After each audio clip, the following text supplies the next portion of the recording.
오늘 우리에게 주신 하나님의 말씀은 에스겔 43장 1절에서 12절까지 말씀입니다.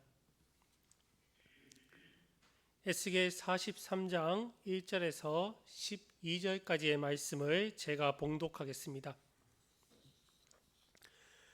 그 후에 그가 나를 데리고 문에 이르니 곧 동쪽을 향한 문이라. 이스라엘 하나님의 영광이 동쪽에서부터 오는데 하나님의 음성이 많은 물소리 같고 땅은 그 영광으로 말미암아 빛나니 그 모양이 내가 본 환상 곧 전에 성읍을 멸하러 올 때에 보던 환상 같고 그발 강가에서 보던 환상과도 같기로 내가 곧 얼굴을 땅에 대고 엎드렸더니 하나님의 여호와의 영광이 동문을 통하여 성전으로 들어가고 영이 나를 들어 데리고 안뜰에 들어가시기로 내가 보니 여호와의 영광이 성전에 가득하더라. 성전에서 내게 하는 말을 내가 듣고 있을 때에 어떤 사람이 내 곁에 서 있더라. 그가 내게 이르시되 인자야 이는 내 보좌의 처소 내 발을 두른 처소 내가 이스라엘 족속 가운데에 영원히 있을 곳이라. 이스라엘 족속 곧 그들과 그들의 왕들이 음행하며 그 죽은 왕들의 시체로 다시는 내 거룩한 이름을 더럽히지 아니하리라.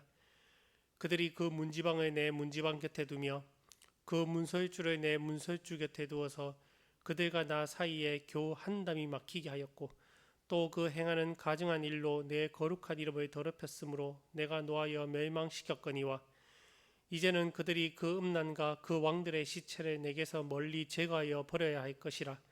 그리하면 내가 그들 가운데에 영원히 살리라. 인자야 너는 이 성전을 이스라엘 족속에게 보여서 그들이 자기의 죄악을 부끄러워하고 그 형상을 측량하게 하라.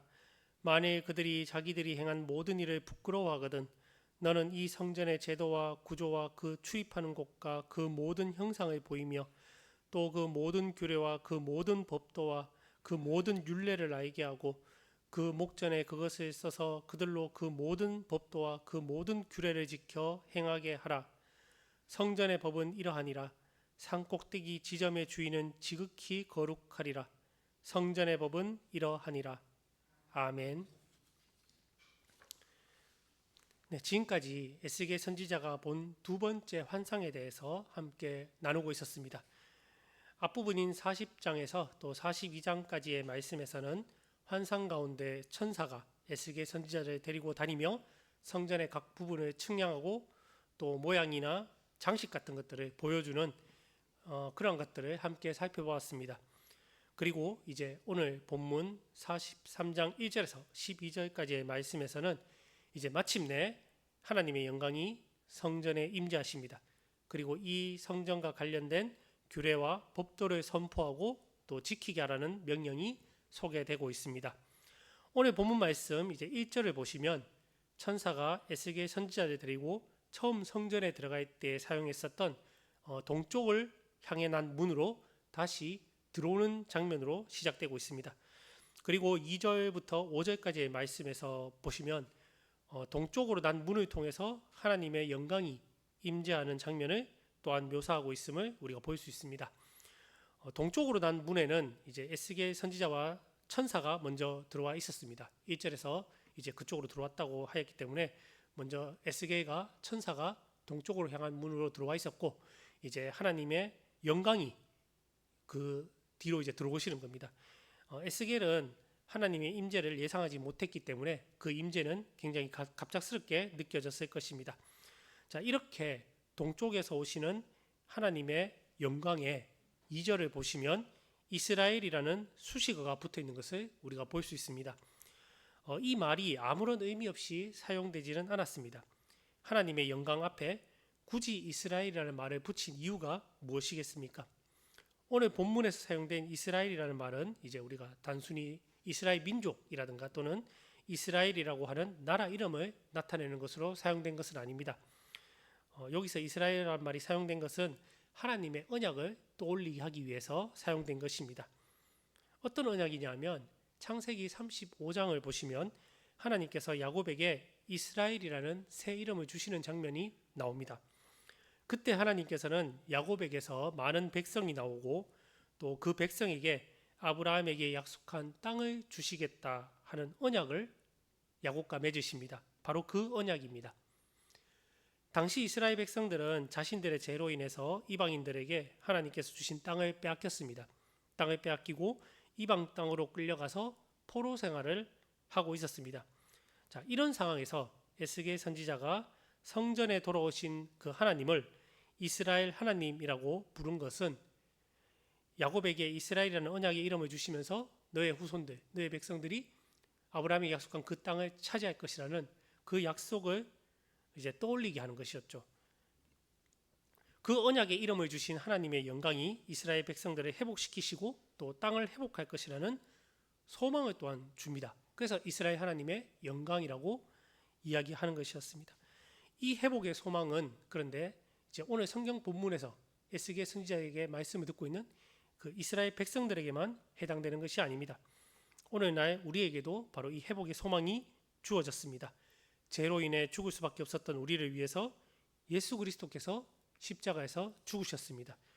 그 피로 인해서 우리는 죄에서 벗어나서 생명과 자유를 얻게 되었습니다. 우리 역시 이스라엘 백성들처럼 하나님의 형상으로 회복되는 소망을 선물로 받았음을 잊지 않아야 하겠습니다. 다시 2절로 돌아와서 후반부를 보면 성전 동편에 임한 하나님의 영광에 대해서 묘사하고 있는 장면이 나타납니다. 하나님의 영광을 에스겔 선지자는 두 가지로 묘사를 하고 있는데, 첫째는 하나님의 음성이 많은 물소리 같았다는 묘사입니다. 그리고 두 번째는 땅이 그 영광으로 말미암아 빛났다라고 하는 시각적인 묘사입니다. 하나님의 음성이 많은 물소리처럼 들리고 하나님의 영광으로 인해 땅이 빛나는 상황은 이제 하나님의 영광이 성전에 떠나는 에스겔 10장의 내용을 떠올리게 합니다. 즉 2절의 묘사는 하나님께서 옛 성전에 떠날 때와 같은 그 소리와 그 빛으로 새 성전에 다시 임하셨다라는 것을 우리에게 보여줍니다. 다시 말하자면 10장에 떠나신 하나님과 43장에 돌아오신 하나님이 동일하신 분임을 나타내고 있습니다. 이러한 내용이 이어지는데 3절에 보시면 이제 전에 성읍을 멸하러 올 때에 보던 환상이라는 표현이 나오고 또 그발 강가에서 보던 환상이라는 말이 나오고 있습니다. 그것과 지금 보는 이스라엘 하나님의 영광이 같다고 합니다. 전에 성읍을 멸하러 올 때에 보던 환상은 이제 10장과 11장에서 하나님께서 예루살렘의 멸망을 선포하기 위해 임하셨을 때를 이야기합니다. 그리고 그발 강가에서 보던 환상은 이제 1장과 2장에서 하나님의 부르심을 받았을 때에 본 하나님의 영광과 관련됩니다. 이렇게 에스겔 선지자가 예루살렘을 떠나시고 심판을 선포하신 하나님의 영광과 그리고 지금 새 성전에 다시 임하시는, 다시 오시는 하나님의 영광을 동일한 것으로 언급하고 있는 이유는 하나님의 신실하심을 강조하기 위해서입니다. 이스라엘의 범죄에 대해서 심판을 내리시면서도 한편으로는 이스라엘과의 약속을 지키기 위해서 돌아와서 그들을 회복시키시는 하나님의 모습을 부각시킴으로 말미암아 끝까지 자신의 백성을 지키시고 또 자신의 약속을 지키시는 하나님의 신실하심을 우리에게 보여주고 있는 것입니다. 동시에 우리를 향한 하나님의 사랑과 또 자비와 은혜 역시 깨닫게 해줍니다. 에스겔 선지자는 이런 하나님의 영광 앞에 곧바로 얼굴을 땅에 대고 엎드렸습니다. 이러한 에스겔 선지자의 모습은 또 심판하시는 하나님에 대한 두려움의 표현인가 동시에 이제 우리를 회복시켜 주시는 은혜로우신 하나님께 대한 감사의 표현이기도 합니다. 하나님께서는 우리에게 자비와 은혜를 베풀어 주시고 또 회복시키시는 분이십니다. 하지만 또 동시에 죄를 미워하고 단호히 심판하시는 거룩하신 분이시기도 합니다. 그러므로 하나님의 자비에 기대어 너무 방탕해서도 안 되겠고 또 심판하시는 하나님에 대한 두려움 때문에 하나님을 너무 멀리해서도 안 되겠습니다. 하나님의 사랑에 기대어 감사와 자유함을 누리면서도 항상 죄에 대해서 경각심을 가지고 경계해야 할 것입니다. 4절과 5절에 보시면 이제 마침내 여호와의 영광이 동문을 통해서 성전에 들어가시는 장면을 우리가 볼 수 있습니다. 동문은 에스겔 11장을 보시면 하나님께서 성전을 떠나시는 장소였습니다. 하나님의 영광이 떠나시는 장소였던 그 동문을 통해서 하나님께서 다시 돌아오셨다는 것은 이제는 하나님께서 회복시키겠다는 의미입니다. 그리고 천사가 아니라 돌아오신 하나님께서 이제는 친히 에스겔 선지자를 데리고 성전으로 들어가십니다. 하나님께서는 7절부터 12절에 이르기까지 에스겔 선지자에게 새 성전의 의미와 또 지켜야 할 법도 그리고 이스라엘 백성들이 저지른 우상 숭배의 죄악을 멈춰야 한다는 경고를 말씀하십니다. 성전은 거룩한 장소였습니다. 성전이 거룩한 이유는 하나님께서 거하셨기 때문입니다. 먼저 성전에는 하나님의 보좌가 있었습니다. 이는 7절에서 내 보좌의 처소라고 표현되었습니다. 그리고 동시에 성전은 내 발을 두는 초소라고도 말씀하십니다. 보좌는 하늘을 뜻합니다. 하늘에서 다스리시는 하나님의 그 능력, 하나님의 그 권위, 그 보좌를 상징하고 발은 거주하는 장소로서 땅을 강조하는 표현입니다. 그래서 이 말은 하늘과 땅을 다스리시는 하나님을 표현하고 있는 것입니다. 하늘과 땅을 다스리시는 하나님께서 영원히 계실 처소이기에 성전은 거룩한 곳이었습니다. 그리고 하나님께서는 이어서 과거 성전에서 하나님의 거룩함이 더럽혀졌던 사실을 지적하십니다. 그리고 그 원인을 두 가지를 말씀하십니다. 첫 번째는 이스라엘 백성들과 왕들이 음행을 하였기 때문에 하나님의 거룩함, 성전이 더럽혀졌다라고 말씀하십니다. 여기서 음행이라고 하면 이제 육체적인 음행뿐만 아니라 다른 신을 섬기는 영적인 배신, 영적인 음행도 의미합니다. 예레미야 선지자는 돌과 나무를 깎아 만든 우상을 섬기는 일을 음행이다, 행음하다라고 표현하기도 하였습니다. 즉 우상 숭배를 하나님의 백성이 하나님과의 관계를 배신하고 영적인 음행을 하는 것에 비유한 것입니다. 하나님 앞에 거룩한 제사를 드려야 하는 하나님의 백성들이 영적인 음행을 함으로써 성전을 더럽혔던 것입니다. 그리고 두 번째 원인은 뭐냐 하면 죽은 왕들의 시체에 대한 더럽힘이라고 말씀하십니다. 이것은 이제 실제로 왕들의 시체를 성전에 넣어서 더럽혔다라고 우리가 보기보다는 여기서 말하는 죽은 왕들의 시체란 이제 죽은 왕들을 신격화하거나 또는 죽은 왕들의 어떤 공적이나 공로를 자랑하기 위해서 만들어진 어떤 비문이나 기념비라고 보는 것이 더 적절합니다. 왕들은 살아있을 때에는 거룩한 성소를 자신의 어떤 개인적인 공간처럼 남용했고 죽은 뒤에는 성전과 관련된 장소에 하나님이 아닌 자신의 공적을 자랑하는 비문을 세우게 함으로써 성전을 더럽혔다는 것입니다. 오직 하나님의 영광만이 드러나야 될 그곳에 자신의 영광을 드러내는데 사용했다는 것이죠. 그렇게 하나님의 거룩함을 더럽혔던 것입니다. 이스라엘 백성들은 우상을 숭배했습니다. 그리고 교만함으로 하나님을 업신여겼습니다. 하나님의 영광을 가리고 거룩한 성전을 더럽혔습니다. 그런 악한 행동들을 이스라엘 백성들은 자행했습니다. 이런 이유로 이스라엘 백성들을 하나님께서는 떠나셨습니다. 그리고 심판하시고 멸망시키셨다라고 하나님께서는 8절에서 말씀하고 계십니다. 하지만 하나님께서는 새 성전으로 다시 돌아오셨습니다. 그리고 이제는 이스라엘을 회복시키시고 그들과 영원히 함께 하시겠다고 약속하십니다. 그리고 그 약속의 이행에 있어서 하나님께서는 조건을 덧붙이셨습니다. 그냥 약속하고 그냥 내가 이행하는 것이 아니라 내가 이 약속을 이행하기 위해서 이스라엘 백성들이 무엇을 해야 되는가에 대해서 하나님께서 말씀하시는 겁니다.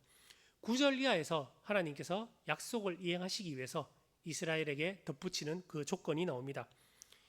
하나님께서는 성전의 거룩함을 훼손하고 더럽히는 행위를 먼저 금하셨습니다. 음란과 그 왕들의 시체를 제거하라고 하십니다.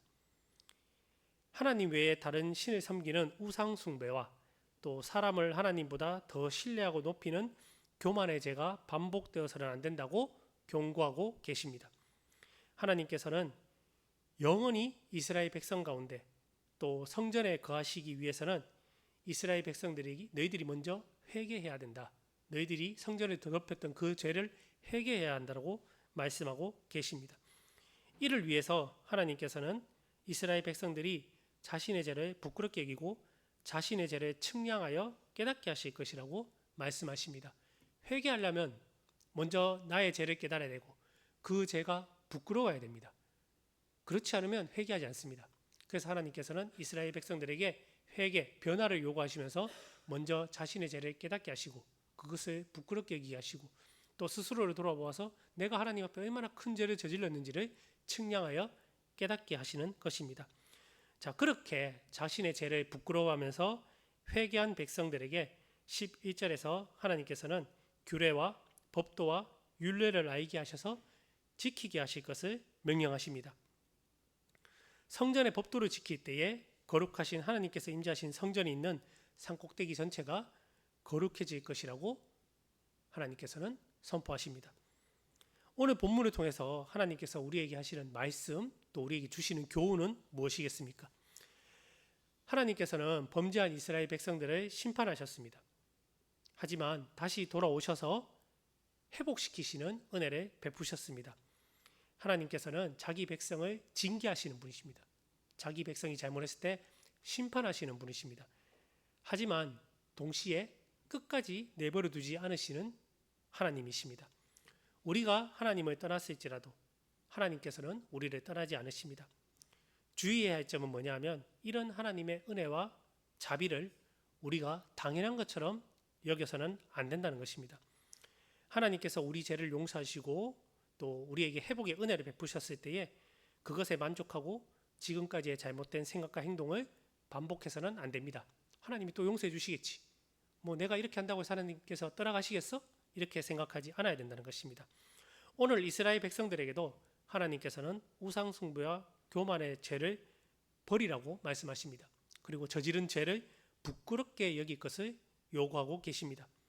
그리고 이스라엘 백성들에게 그렇게 부끄럽게 여기고 회개한 이스라엘 백성들에게 그것으로 만족할 것이 아니라 이제는 법도와 규례와 율례를 지켜 행할 것을 명령하고 요구하십니다. 하나님의 영광은 우리의 죄를 드러내고 삶의 변화를 요구합니다. 이것은 우리를 괴롭게 하기 위함이 아니라 죽음에서 돌이켜 영원한 생명을 얻게 하시려는 하나님의 은혜입니다. 우리를 돌이켜 거룩하게 변화시키시고 또 영원히 함께 하시는 그 하나님의 은혜에 감사하며 날마다 거룩하게 살기로 다짐하는 저와 여러분 다 되시기를 간절히 바랍니다. 기도합시다. 하나님 아버지, 오늘 말씀을 통해 거룩하신 하나님의 영광을 보았습니다. 이스라엘의 범죄함으로 더럽혀진 성전을 향한 회복의 약속을 들었습니다. 그리고 다시 돌아오시는 하나님을 저희들이 보았습니다. 주님께서 우리를 하나님의 성전이라 하셨는데 저희들이 날마다 거룩함으로 하나님의 영광이 거하시는 우리 안에 성전을 더럽히는 죄를 범하지 않게 하여 주시옵소서. 우리를 버리지 말고 늘 함께 하시며 날마다 저희를 거룩하게 변화시키시는 주님의 은혜와 사랑에 감사드립니다. 늘 함께하여 주시옵소서. 우리 주 예수 그리스도의 이름으로 기도드리나이다. 아멘.